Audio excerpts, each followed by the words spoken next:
Finkelstein reaction. Finkelstein reaction basically होता क्या है, तो ये एक टाइप का हेलोजन एक्सचेंज रिएक्शन होता है कि इनिशियली आप कुछ और हेलोजन लोगे और आपको बाद में जो मिलेगा वो आयोडीन लगा हुआ मिलेगा। तो इसके लिए देखिए मेरे पास एक बहुत ही अच्छी ट्रिक है। तो फिंकलस्टीन रिएक्शन के लिए आपको याद रखना है कि एक स्टोरी मैं बताती हूँ। फिंकलस्टीन जो है वो एक लड़का है और रेक्सोना एक लड़की है और उसका जो सर नेम है वो लड़की का वो है आई। ओके, तो फिंकलस्टीन को रेक्सोना आई अच्छी लगी। तो आपको ये वाला स्टेटमेंट याद करना है, आप इसको एकदम अच्छे से पढ़ लोगे। फिंकलस्टीन को रेक्सोना आई अच्छी लगी। अब आप ये स्टेटमेंट से किस तरह से रिएक्शन लिख सकते हो वो देखिए, बहुत इजी है।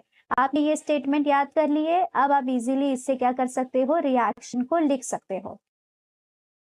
तो फिंकलस्टीन जो है वो हमारा साइंटिस्ट का नाम है, तो आपको ये स्टेटमेंट से याद रहेगा कि ये स्टेटमेंट किस रिएक्शन का, फिंकलस्टीन रिएक्शन का है। ओके, अब देखो रेक्सोना जो लड़की का नाम है उसमें अगर आप देखोगे तो ये आर है, तो आप यहाँ पे लिखोगे सबसे पहले आर, फिर आपने बनाया यहाँ पर बॉन्ड, फिर रेक्सोना में यहाँ पर एक्स है, तो ये रेक्सोना का हो गया एक्स, मतलब आर एक्स क्या हो गया, अल्काइल हैलाइड, और एक्स आपका क्लोरीन और ब्रोमीन दोनों में से कोई भी हो सकता है।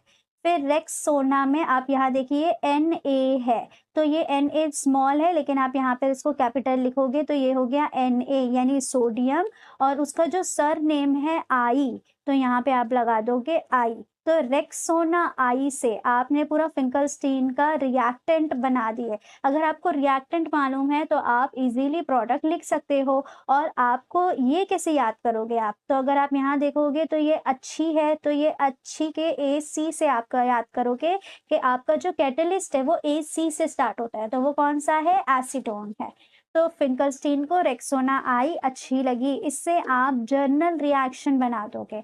जैसे ही आप जर्नल रिएक्शन लिखोगे आप ऑटोमेटिकली प्रोडक्ट लिख लोगे। तो सबसे पहले देखिए ये बॉन्ड ब्रेक होती है और ये बॉन्ड ब्रेक होती है, यहाँ पे बॉन्ड ब्रेक होगी तो ये बनेगा आर पॉजिटिव और यहाँ बनेगा एक्स नेगेटिव, वैसे ही यहाँ बनेगा एन ए पॉजिटिव और बनेगा आई नेगेटिव। तो जैसे हम मैथ्स में क्रॉस मल्टीप्लिकेशन कर लेते हैं तो इसके पॉजिटिव के साथ इसका नेगेटिव, तो यहाँ पर आपका आ गया आर बॉन्ड आई, और इसके पॉजिटिव के साथ इसका नेगेटिव, तो आपको मिल जाएगा एन ए बॉन्ड एक्स।